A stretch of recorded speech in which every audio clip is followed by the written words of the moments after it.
Hello dear students, welcome back to our channel. So today we are going to start with a new topic, that is double fertilization. Okay. First of all we need to understand that what is the meaning of double fertilization and in which plants does it take place. Okay. Word by word समझने की कोशिश करते हैं. Double मतलब what? Two. And fertilization means what? Fusion of gametes. Okay. When male and female gamete fuses together to form an offspring, zygote जब बनता है तो उसको हम बोलते हैं fertilization. अब ऐसा क्या इसमें होता है, हमको fertilization का बेसिक मीनिंग पता है, लेकिन fertilization प्रोसेस को यहाँ पर डबल क्यों बोला गया है? Understanding that is very important. Okay, let us try to understand that what is double fertilization. But before that, we will see that it takes place in which plants and it was discovered by whom. Okay, so the first point of introduction says that it is a complex mechanism. Definitely it is a complex mechanism because we are going to study about this mechanism in detail. We have already studied कि fertilization होने के लिए male gamete बनना चाहिए. Male gamete कैसे बनता है वो हमने पहले पढ़ा है. Female gamete चाहिए. Female gamete कैसे डेवलप होती है वो भी हमने पढ़ा है. पोलन ट्यूब बनना चाहिए वो भी हमने पढ़ा है. मतलब हमने सारे कॉम्प्लेक्स प्रोसीजर्स पहले ही पढ़ लिए हैं. ओके, सो ये मैकेनिज्म कैसा है? It is a very complex mechanism in flowering plants. मतलब फ्लावरिंग प्लांट्स स्पेशली क्यों बोला है यहाँ पर? Because flowering plants are the ones which produces seed and which produces sexual organs, that is androecium and gynoecium, because we are studying about sexual reproduction. Okay, it was discovered by Navasheen in liliaceous plants. This is the genus of the plant, the species of the plant, the liliaceous plants like Lilium and Fritillaria. These are the two species which are mentioned over here. Okay. Now as you can see, I have drawn two diagrams. First, we will go through the first diagram. What is explained to you in this diagram? Let's see. आपके text book में जो new syllabus आया है double fertilisation का, उसमें एक ही diagram आपको दिया गया है जिसमें दोनों प्रोसेसेस को फ्यूज करके बताया गया है. पहला प्रोसेस क्या होता है? पोलन ग्रेन पॉलिनेट होकर, मतलब एंथर से निकल के स्टिग्मा के ऊपर बैठता है. Okay, that is the first step. जहां पर वो स्टिग्मा पे बैठता है, फिर अगर वो पोलन ग्रेन कंपैटिबल होगा, जैसे आप यहाँ पर देख रहे हैं, मैंने दो टाइप के पोलन ग्रेन बनाए हैं, रेड कलर का और ब्लैक कलर का. अब इसमें से जो हमारे स्टिग्मा के साथ कंपैटिबल होगा, मतलब जो पोलन ग्रेन इस स्पीशीज से सिमिलर होगा, वही पोलन ग्रेन स्टिग्मा एक्सेप्ट करेगा. तो यहाँ पर ये ब्लैक वाला रिजेक्ट हो गया और रेड वाला पोलन ग्रेन एक्सेप्ट हो गया, इसीलिए रेड वाले पोलन ग्रेन की क्या बनाई है यहाँ पर? पोलन ट्यूब बनाई गई. ओके, सो दो प्रोसेसेस होते हैं. पहले पोलन ग्रेन आकर स्टिग्मा पे बैठता है, पोलन ट्यूब बनाता है और ओवरी तक पहुंचता है. ये फर्स्ट स्टेप है. और दूसरा, ओवरी में पहुंचने के बाद वो ओवरी के अंदर जाता है, ओव्यूल के अंदर जाता है. ओवरी तक तो आ गया, ओवरी तक आने के बाद वो ओव्यूल के अंदर जाता है. ओव्यूल के अंदर जाके वो सिनर्जिड्स को बर्स्ट करके एग सेल को फर्टिलाइज करता है. ये सेकेंड स्टेप है. तो दो प्रोसेसेस यहाँ पर आ रहे हैं जो हम वन बाय वन पढ़ने वाले हैं. पहला हमारा प्रोसेस क्या है? Pollen germination and entry of pollen tube through micropyle. मतलब हमारा पोलन ग्रेन कैसे जर्मिनेट होगा और वो माइक्रोपाइलर एंड से कैसे एंटर करेगा. पहले डायग्राम देख लेते हैं. Very simple diagram it is. This is the stigma of the flower, this is your stigma, this is the style and this one is the ovary. Okay, so stigma, style, ovary, three essential parts of a carpel. Okay, so अभी यहाँ पर हम देखो क्या क्या देख रहे हैं. पहले हमारा क्या है? मेन जो फर्टिलाइजेशन के लिए जो एजेंट चाहिए, दैट इज पोलन ग्रेन. तो पोलन ग्रेन है हमारे पास. फिर पोलन ग्रेन जैसे स्टिग्मा का सारा जूस एब्जॉर्ब करेगा, पोलन ट्यूब बनाई जाएगी. पोलन ट्यूब बनाकर वो ओव्यूल तक पहुंचेगी. ओव्यूल तक जब वो पहुंचेगी तो ओव्यूल में भी अलग अलग पार्ट्स होते हैं. ओव्यूल के अपर पार्ट को चलाजा बोलते हैं और जहां से ओव्यूल ओपन होता है उस पार्ट को माइक्रोपाइल बोलते हैं. बीच बीच के जो मिडल लेयर्स हैं उनको इंटीग्यूमेंट्स बोलते हैं. फिर ओव्यूल के अंदर जो एम्ब्रियो सैक है, एम्ब्रियो सैक के अंदर जो एग सेल अपैरेटस है, वो सेल अपैरेटस कैसा है? ऊपर की तरफ 3 एंटीकोडाल सेल्स, नीचे की तरफ 2 सिनर्जिड और 1 एग सेल, ये एम्ब्रियो सैक. और ये बीच में पोलार न्यूक्लियाई, जिसको हम सेकेंडरी न्यूक्लियाई भी बोलते हैं क्योंकि वहां पर 2 न्यूक्लियस है. ओके, सो देखने में यहाँ पर 7 सेल है लेकिन न्यूक्लियस कितने हैं? 8. So it is 7 cell 8 nucleate. Okay, अब देखते हैं कि क्या होता है. Okay, first what is the beginning of the double fertilisation. सबसे पहले देखो क्या होता है. The pollen grain reaches the stigma. Pollen grain कहाँ पर आया है? हवा से, पानी से, इंसेक्ट के थ्रू, बर्ड के थ्रू, किसी के भी थ्रू कहाँ कहाँ से पोलन ग्रेन आएगा और फ्लावर के ऊपर बैठेगा। फ्लावर के ऊपर जब वो पोलन ग्रेन बैठेगा तो वो स्टिग्मा तक पहुंचेगा, ठीक है। और हमने ये बार बार पढ़ा है कि स्टिग्मा के पास इंपॉर्टेंट जूस होते हैं, ओके, जिससे वो पोलन ग्रेन को नरिशमेंट देता है।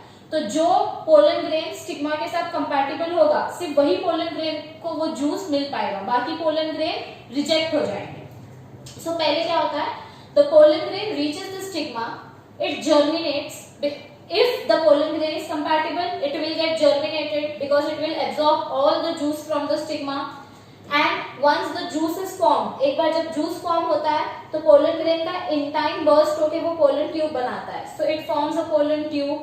The pollen tube penetrates. Penetrates मतलब once the pollen tube is formed, see ऐसे pollen tube बन रही है.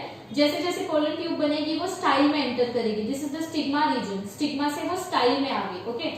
अब यहाँ पर बच्चों को डाउट होगा, इसमें भी पोलन ट्यूब बना, इसमें भी पोलन ट्यूब बना, क्योंकि ये सारे सेम स्पीशीज के हैं। लेकिन हमने लास्ट लेक्चर में एक चीज पढ़ी थी कि इंटरनल कंपटीशन भी क्रिएट होता है। सेम स्पीशीज के पोलन ग्रेन्स के बीच में भी इंटरनल कंपटीशन क्रिएट होगा।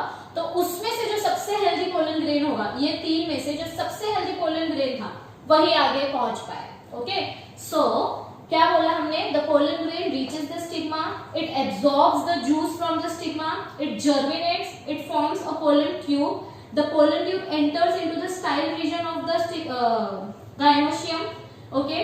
स्टाइल से फिर वो नीचे जाएगा, ओवरी चेंबर में एंटर करेगा। This is the ovary part of the flower and slowly slowly once it enters into the ovary chamber, it will enter into a particular ovule. Clear up till here? Okay. Now The pollen tube is guided by chemicals secreted by synergids. एक बार जब ये pollen tube micropyle and तक आ गया, तो अब इस pollen tube को अंदर लेने का काम कौन करता है? synergids. क्योंकि synergids के पास कुछ ऐसे स्पेशल केमिकल सब्सटेंसेस होते हैं जो pollen tube को अपनी तरफ अट्रैक्ट करते हैं और वो pollen tube को इनिशियली नरिशमेंट प्रोवाइड करते हैं। क्योंकि यहाँ से स्टिग्मा ने जितना भी जूस दिया था, उस जूस या उस न्यूट्रिएंट्स की वजह से पोलन ट्यूब नीचे तक तो आ गया, लेकिन अब उसको वापस से कुछ नरिशमेंट चाहिए, कुछ न्यूट्रिशन चाहिए। तो वो जो न्यूट्रिशन या नरिशमेंट होता है, अब वो यहाँ पर आने के बाद उसको किससे मिलता है? सिनर्जिड से मिलता है। किससे मिलता है? सिनर्जिड से।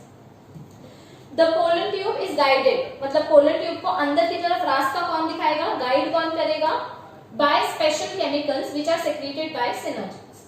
The pollen tube usually enters through micropyle. आप क्या देख रहे हो यहाँ पे कि हमारा pollen tube usually कहाँ से एंटर कर रहा है? माइक्रोपाइलर एंड से एंटर कर रहा है। Sometimes हमने लास्ट टाइम पढ़ा था कि sometimes what happens, pollen tube enters from the chalazal end, मतलब ये हो सकता था कि ये यहाँ से ही एंटर कर ले। आपको ऐसा कुछ सिनारियो भी देखने को मिल सकता था कि यहाँ से ही एंटर हो रहा है, तो उसको हम क्या बोलते हैं? चलाजोगैमी बोल सकते थे। और अगर आपका पोलन ट्यूब मिडल लेयर से एंटर कर रहा है, मतलब नीचे तक जाने की बजाय वो यहाँ से इंटीग्यूमेंट्स के बीच में से एंटर कर रहा है, तो उसको हम बोलते हैं mesogamy, okay. Alright, let's move ahead.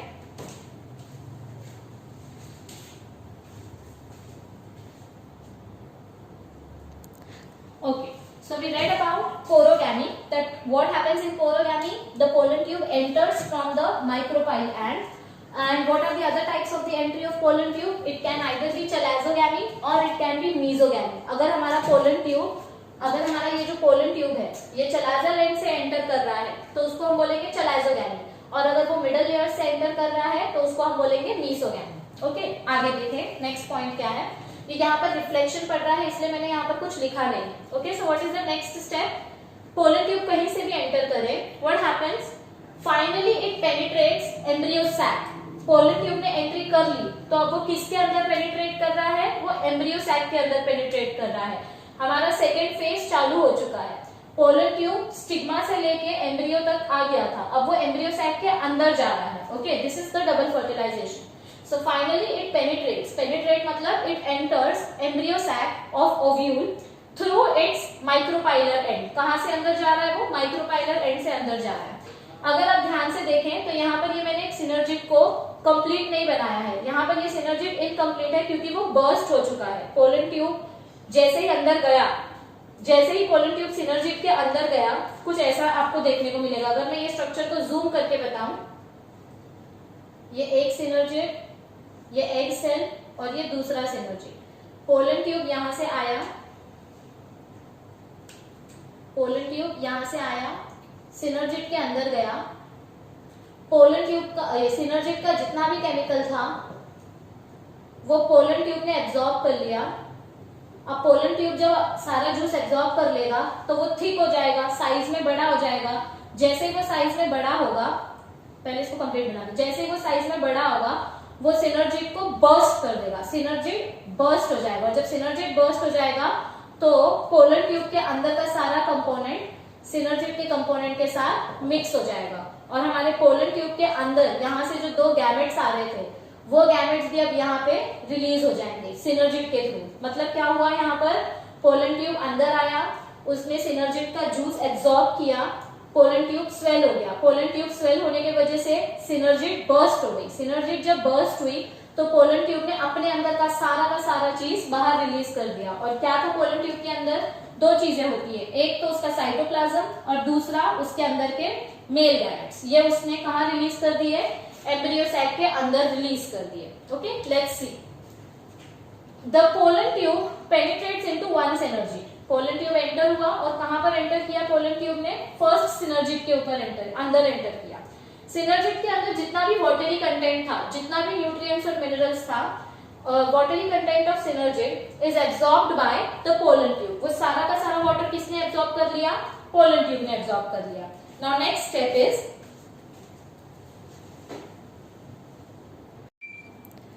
okay, so the next step, after the pollen tube absorbs all the watery content of the synergid, what does it do, the pollen tube ruptures, it ruptures मतलब it gets thickened। pollen tube जैसे synergid का सारा nutrient absorb कर लेता है वो thick हो जाता है, thick होने की वजह से वो खुद को और synergid को burst कर देता है। rupture यानी कि उसको burst करके damage कर देता है। और जब पोलन ट्यूब डैमेज हो जाता है या बर्स्ट हो जाता है तो उसके अंदर के क्या निकल जाते हैं, सारे के सारे contents, it releases the contents. और क्या कंटेंट था पोलन ट्यूब के अंदर, जैसे कि हमने अभी देखा था साइटोप्लाज्म और मेल गैमेट्स। तो उसमें से क्या निकल जाता है पोलन ट्यूब में से, it releases the contents including 2 non motile gametes. Okay, ये नॉन मोटाइल गैमेट्स क्यों बोला गया है यहाँ पर, because these are not male sperms. Male sperms can swim but plant के गैमेट्स खुद नहीं चल सकते, इसीलिए तो स्टिग्मा से लेके उसको ओवरी तक पोलन ट्यूब लेकर आया। Okay, so do not forget that these are non motile gametes. Now this is one very important definition. ये आपको 1 मार्क के क्वेश्चन के लिए भी आ सकता है, ये एमसीक्यू के फॉर्मेट में भी आ सकता है, मैच द कॉलम के फॉर्म में भी आ सकता है। और एंट्रेंस पॉइंट ऑफ व्यू से ये जो इसके आगे जितनी भी चीज हम देखने वाले हैं वो डेफिनेटली उसमें से 4 मार्क का एक क्वेश्चन आता ही आता है नीट में। ओके, सो लेट्स सी कि जब 2 नॉन मोटाइल गैमेट्स निकलकर एम्ब्रियो सैक के अंदर पहुंच जाते हैं तब तो क्या होता है। पहला डेफिनेशन क्या बोला गया है हमको यहाँ पर, सिफोनोगैमी का। What do we mean by siphonogamy, pollen tube, हमारा जो पोलन ट्यूब स्टिग्मा से लेकर ओवरी तक गैमेट्स को ट्रैवल करा रहा है। मतलब यहां से लेकर, समझो ऐसा अगर मैं फ्लावर बना दूं, ये आपका फ्लावर का गाइनोशियम, तो हमारा पोलन ट्यूब यहां से लेके यहां तक ओवरी तक गैमेट्स को लेकर आता है। इस प्रोसेस को, मतलब गैमेट कैरी करने वाले प्रोसेस को हम बोलते हैं siphonogamy. Siphono means carrying, okay, and gamy means gametes. So what is siphonogamy? Siphonogamy means carrying 2 non-motile gametes through hollow pollen tube. Hollow tube बोला है क्योंकि pollen tube खाली होती है, उसके अंदर सिर्फ थोड़ा बहुत साइटोप्लाज्म होता है। So carrying 2 non-motile gametes through hollow pollen tube, ensuring fertilization. Ensuring fertilization का मतलब कि ये बीच में कहीं पर टूटनी नहीं चाहिए, ये pollen tube बीच में कहीं पर अटक नहीं जानी चाहिए या बीच में ब्रेक नहीं हो जानी चाहिए। जब तक ये pollen tube ओव्यूल तक पहुंच ना जाए और जब तक उसके अंदर का सारा कंटेंट और गैमेट्स बाहर ना आ जाए तब तक अपना प्रोसेस कंप्लीट नहीं हुआ है। तो जब पोलन ट्यूब ऊपर से स्टिग्मा से लेकर ओव्यूल तक गैमेट्स को कैरी करता है और ओव्यूल के अंदर गैमेट्स को पुश कर देता है, उस प्रोसेस को हम बोलते हैं सिफोनोगैमी। ओके, इसका डेफिनेशन प्लीज प्लीज प्लीज याद कर लेना, it is very important. Okay, अब ये सिफोनोगैमी जैसे हो जाता है, सिफोनोगैमी ने क्या किया, स्टिग्मा से पोलन ट्यूब बनाया, पोलन ट्यूब के अंदर से मेल गैमेट्स को वो ओव्यूल तक लेकर आया। अब ओव्यूल तक अपना पोलन ट्यूब पहुंच गया है। अब इसके बाद 2 प्रोसेस होता है। ओके, तो 2 events takes place, first is syngamy and the second one is triple fusion. Now what is syngamy and what is triple fusion? Let us try to understand it in distinguished form of pattern. Okay, syngamy में क्या होता है? Look here. पहले diagram देख लो कि syngamy में क्या होता है, तब आपको ज्यादा अच्छे से समझ में आएगा. Okay, here आपका पोलन ट्यूब आया, पोलन ट्यूब ने मतलब सिफोनोगैमी हुआ, पोलन ट्यूब ने अपने दोनों गैमेट्स को अंदर रिलीज कर दिया. ये आपका फर्स्ट मेल गैमेट है. फर्स्ट मेल गैमेट किसके साथ जाके फ्यूज हो गया? एग सेल के साथ. जो हमारा इधर पे फीमेल एग सेल था उसके साथ जाके ये फ्यूज हो गया अपने सिनर्जी को रप्चर करके. तो ये तीनों चीजों को मिलाकर कौन सा प्रोसेस हुआ? यहाँ पर सिनगैमी का प्रोसेस हुआ. कौन सा प्रोसेस हुआ? सिनगैमी, जो कि हमको यहाँ पर बताया गया है. So what happens in syngamy? Fusion of one haploid male gamete. क्या हो रहा है सिनगैमी में? One haploid male gamete is fusing with egg cell. Fusion of one haploid male gamete with haploid female gamete, that is the egg cell, to produce a diploid zygote. मतलब जब zygote बनेगा, जब हमारा male gamete female gamete के साथ fuse होगा zygote बनाने के लिए, उस प्रोसेस को हम बोलते हैं सिनगैमी. क्या बोलते हैं? सिनगैमी. ओके. और ट्रिपल फ्यूजन में क्या होगा? ट्रिपल यानी कि 3, something which is related to 3 number. Okay, so what will happen over here? Again, look at the diagram. ये आपका सेकेंड मेल गैमेट है, ये आपका फर्स्ट मेल गैमेट था, ये आपका सेकेंड मेल गैमेट है. The second male gamete is getting fused with what? ये मैंने आपको बहुत इनिशियली बताया था, जब हम एनाट्रोपस ओव्यूल का स्ट्रक्चर पढ़ रहे थे तब मैंने आपको बताया था कि सेकेंड मेल गैमेट किसके साथ फ्यूज हो जाता है? सेकेंडरी न्यूक्लियस के साथ फ्यूज हो जाता है. और हमने ये पहले ही पढ़ा है. आप इसको सेकेंडरी न्यूक्लियस बोलो या पोलर न्यूक्लियाई बोलो, इसके अंदर 2 न्यूक्लियस होते हैं. ओके, तो मतलब ये पहले से डिप्लॉइड है. इसके अंदर आप और एक न्यूक्लियस डाल रहे हो, मतलब एक मेल गैमेट डाल रहे हो, तो कितने न्यूक्लियस हो गए? 3 न्यूक्लियस हो गए. इसीलिए इसको हम बोलते हैं ट्रिप्लॉइड या फिर ट्रिपल फ्यूजन. सो यहाँ पर सेकेंड मेल गैमेट जब सेकेंडरी न्यूक्लियस के साथ आकर फ्यूज होता है, जब 3 न्यूक्लियस बन जाते हैं, तो इस प्रोसेस को हम बोलते हैं triple fusion. Fusion of second male gamete which is haploid, male gametes both are haploid, with secondary nucleus producing PEN. What do we mean by PEN? PEN means primary endosperm nucleus. Okay, ये बहुत बार मैंने word repeat किया है, इसलिए यहाँ पर full form नहीं लिखा है. So fusion of second male gamete with secondary nucleus producing PEN that develops into triploid endosperm. Triploid क्यों बोला? क्योंकि 3 न्यूक्लियस है. So ये PEN आगे जाके क्या बन जाएगा? Primary endosperm will become a proper mature endosperm. And what is the function of the endosperm? It is the food of the seed. जब तक सीड खुद फोटोसिंथेसिस करने के लायक नहीं हो जाता, तब तक उसको न्यूट्रिशन कौन प्रोवाइड करता है? Endosperm. Okay. Second point of distinction over here is it is generative type of fertilization. Generative मतलब क्या होता है? सिनगैमी की वजह से आपको नया ऑफस्प्रिंग मिलेगा, मतलब नई जनरेशन मिलेगी, नई प्रोजेनी मिलेगी. Okay, this is the sexual reproductive part. So it is generative type of fertilisation because here 2 different gametes are involved, male and female. Okay, and this triple fusion is vegetative type of fertilization. Why it is called vegetative type of fertilization? क्योंकि यहाँ पर male female नहीं है, सिर्फ एक mail है and the other is the parenchyma tissue. वो जो secondary nucleus है that is not the female gamete. Okay, so it is vegetative type of fertilization, which is going to provide what? Which is going to develop into endosperm, and that endosperm will further provide nutrition to the seed until it develops properly. Okay, alright. So these were the 2 very important processes which takes place after siphonogamy. Now what will happen? Syngamy हो गया, triple fusion हो गया, sexual reproduction successfully हो गया. अब sexual reproduction हो गया है, fertilization हो गया है, तो fertilization के बाद क्या होता है? हमारा जो ancient definition है fertilization का वो क्या है? Fusion of male gamete with female gamete fuses together to form a diploid zygote. So क्या होगा हमारा next step? The zygote develops into an embryo. मतलब यहाँ पर पहले diploid zygote बना, ये सिनगैमी में मेल और फीमेल गैमेट जब फ्यूज हुए तो हमको यहाँ पर diploid zygote मिला. और यही zygote को जब न्यूट्रिशन मिलेगा, कहाँ से मिलेगा न्यूट्रिशन? ट्रिपल फ्यूजन से. सो जब इस जाइगोट को न्यूट्रिशन मिलेगा, it will further develop into what, embryo, and that embryo will further form seed. Okay, so the conclusion is here both male gametes participate. यहाँ पर आप देख सकते हो कि दोनों मेल गैमेट्स ने फर्टिलाइजेशन में पार्टिसिपेट किया. फर्स्ट मेल गैमेट ने किधर पार्टिसिपेट किया, एग सेल को फर्टिलाइज किया, और सेकंड मेल गैमेट ने किसको फर्टिलाइज किया, सेकेंडरी न्यूक्लियस को.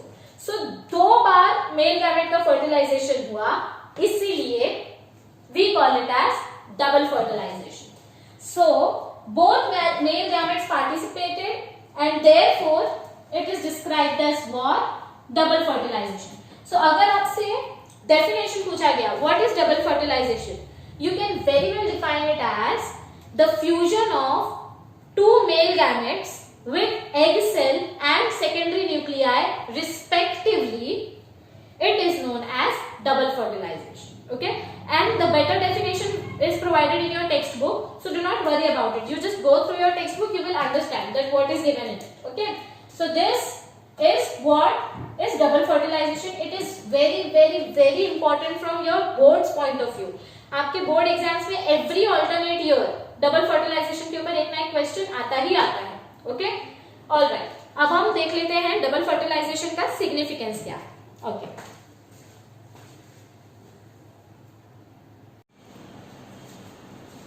ओके, सिग्निफिकेंस देखने से पहले एक बार आपके टेक्स्ट बुक का जो डायग्राम है डबल फर्टिलाइजेशन का, एक बार वो देख लेते हैं कि क्या बताया गया है. जैसे हमने बोला पहले पोलन ग्रेन स्टिग्मा के ऊपर आएगा, फिर वहां से वो जाएगा नीचे ओवरी तक. सो सी, this is your stigma.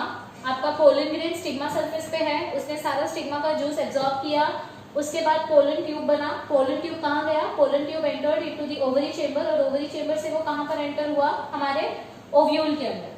Ovule के अंदर जैसे ही हमारा पोलन ट्यूब पहुंच जाता है तो वो सिनर्जिड को बर्स्ट करता है. यहाँ पर ये जो दो सिनर्जिड्स हैं, इन सिनर्जिड्स में से पहले सिनर्जिड के अंदर पोलन ट्यूब एंटर करता है, सिनर्जिड को बर्स्ट करता है और अपने नॉन मोटाइल गैमेट्स रिलीज कर देता है. ओके, पहला गैमेट किसके पास जाएगा, फर्स्ट गैमेट विल गो, पहला गैमेट किसके पास जाएगा, पहला गैमेट जाएगा हमारे एग सेल के पास, जो कि first male gamete will fuse with egg cell and this process is known as syngamy. Okay, so यहाँ पर हमारा जाइगोट बनेगा. Okay, this is the first step of fertilization. और सेकेंड फर्टिलाइजेशन कहाँ पर हो रहा है, ट्रिपल फ्यूजन पे, जहां पर आपका सेकेंडरी न्यूक्लियस और सेकेंड मेल गैमेट फ्यूज हो रहा है. सिनगैमी में क्या हो रहा है, first male gamete and egg cell, और ट्रिपल फ्यूजन में क्या हो रहा है, secondary nucleus and second male gamete. So these are the two important processes. Syngamy plus triple fusion together gives double fertilization. Okay, and the pollen tube generally enters from the micropylar egg. Hope everything is very much clear to you. Okay, now let's move on to the significance of the double fertilization. What are the significances? Okay, let's see. What is the first significance of double fertilization? It is a unique feature of angiosperms. It means that the double fertilization is commonly observed in angiospermic plants. It ensures that the parent plant invests a seed with a food store only if the egg is fertilized. इस sentence का मतलब समझना बहुत जरूरी है. Double fertilisation का सबसे पहला एडवांटेज क्या है, ये एंडोस्पर्म तभी बनाएगा जब हमारा एग सेल फर्टिलाइज होगा. मतलब समझो अगर मैं आपको ड्रॉ करके दिखाऊं तो ये आपका एम्ब्रियो सैक, यहाँ पर सिनर्जिड्स और यहाँ पर एग सेल.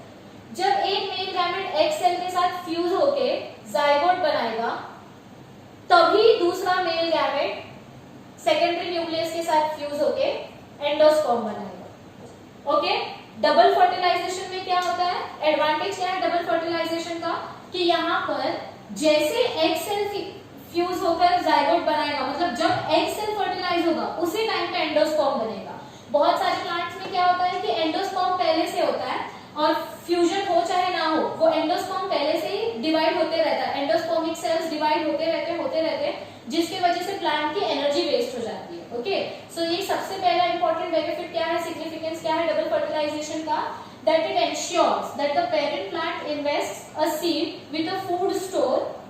फूड स्टोर मतलब क्या, ये हमारा endospermic nucleus, primary endosperm nucleus, ये हमको पेरेंट प्लांट से मिल रहा है. लेकिन कब, when, only if the egg is fertilised. जब तक एग फर्टिलाइज नहीं होगा तब तक एंडोस्पर्म नहीं बनेगा, क्योंकि दोनों एक साथ ही हो रहा है. दोनों के लिए गैमेट्स कहां से आ गए, पोलन कि डबल फर्टिलाइजेशन में दोनों एक साथ फर्टिलाइज होंगे तो कुछ भी वेस्ट नहीं होगा, कोई भी एनर्जी वेस्ट नहीं होगी। The second point of significance is the diploid zygote develops into an embryo. Obviously, what is the next stage of zygote development? That is an embryo. So the diploid zygote, यहाँ पर ये जो zygote बना ये develop होके क्या बनाएगा? It will form embryo और ये embryo आगे जाके क्या बनेगी? It will form a seed and that seed will further give rise to a new plant. Okay? This was the second point of significance. The third point is, what does the third point say of significance? The triploid primary endosperm nucleus, secondary nucleus और second male gamete मिलके triple fusion करके जो primary endosperm nucleus हमको मिला है, the triploid primary endosperm nucleus, it develops into nutritive endosperm tissue. आप आगे पढ़ने वाले हैं इसके बारे में कि एम्ब्रियो कैसे बनता है। ओके, सो जाइगोट बना, एग सेल और मेल गैमेट फ्यूज होके जाइगोट बना रहे हैं और सेकेंड मेल गैमेट और सेकेंडरी न्यूक्लियस फ्यूज होके ट्रिप्लॉइड एंडोस्पर्म न्यूक्लियस बना रहे हैं। तो यही ट्रिप्लॉइड एंडोस्पर्म न्यूक्लियस जो पहले प्राइमरी लेवल पे है, मतलब इमेच्योर है, ये आगे जाके जैसे जैसे जाइगोट बड़ा होगा वैसे वैसे एंडोस्पर्म टिश्यू भी बड़ा होते जाएगा क्योंकि उसको जाइगोट को फूड प्रोवाइड करना है। So the triploid PEN it will develop into nutritive endosperm tissue. The next point is it restores the diploid condition by fusion of haploid male gamete with haploid female gamete, that is through syngam. Okay, double fertilisation में क्या हो रहा है, एक चीज कि जब fertilisation हो रहा है सो आपका एग सेल जो पहले हैप्लॉइड था, ओके, वो एग सेल अब डिप्लॉइड हो गया। कैसे डिप्लॉइड हुआ? क्योंकि वो एग सेल किसके साथ फ्यूज हुआ? मेल गैमेट के साथ फ्यूज हुआ। सो यहाँ पर पहले जो ओव्यूल हमको हैप्लॉइड कंडीशन में मिल रहा था, अब वो ओव्यूल कैसा हो गया है? डिप्लॉइड कंडीशन में हो गया है और जब वो डिप्लॉइड हो जाता है तो हमको एक सक्सेसफुल जाइगोट मिलता है with the help of syngamy. Syngam is nothing but what? Fusion of one male gamete with egg cell of the female gamete. Okay? It also helps to avoid polyembryony. मतलब क्या होता है इसका? polyembryony मतलब क्या होता है कि बहुत सारे जाइगोट नहीं बनते हैं। एक गैमेट एग सेल के साथ जा रहा है, एक गैमेट सेकेंडरी न्यूक्लियस के साथ जा रहा है। अब सेकेंडरी न्यूक्लियस वाला गैमेट तो वेजिटेटिव वाला पार्ट है, मतलब वो एंडोस्पर्म बनाएगा, और जो फीमेल गैमेट के साथ जो एग सेल आया है उससे एक ही जाइगोट बनेगा। एक जाइगोट है तो एक ही एम्ब्रियो बनेगा, बहुत सारे एम्ब्रियो बनने का सवाल ही नहीं होता है। तो इसीलिए यहाँ पर आपको पॉली एम्ब्रियोनी देखने को नहीं मिलेगी। ओके, पार्थेनोकार्पी के बारे में जब आप पढ़ेंगे तब आपको समझ में आएगा कि पार्थेनोकार्पी में क्या होता है, असेक्सुअल रिप्रोडक्शन होता है। वो वहां पर मतलब it is a type of sexual and asexual reproduction. वहां पर मेल गैमेट नहीं आता है, वहां पर फीमेल गैमेट ही खुद को डिवाइड करने लग जाता है और मल्टीपल एम्ब्रियोज बना लेता है। So that is poly embryony. So basically अभी के लिए आपके लिए इंपॉर्टेंट क्या है, ये जो मैंने अभी बोला ये बाद में देखेंगे, पर अभी के लिए आपके लिए इंपॉर्टेंट क्या है सिग्निफिकेंस देखने में, that it avoids poly embryony, क्योंकि गैमेट अपने अपने स्पेसिफिक जगह पर जाते हैं।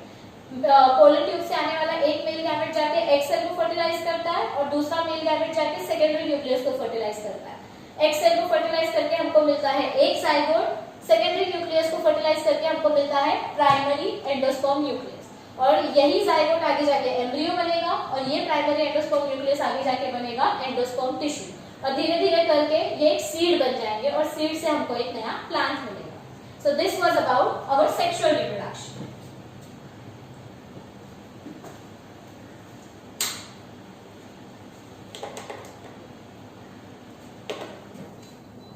Okay, so I hope that the lecture was pretty much helpful to you, and if you have understood the lecture, then do not forget to practice the diagrams and to read the content from your textbook. And lastly, if you like our lecture and if you want us to continue with these lectures, coming up with new lectures, then please do not forget to comment your experience, to like the video, to comment your experience and to share it with your friends. Okay, and if you haven't subscribed yet, please click on the subscribe button. Thank you. See you soon.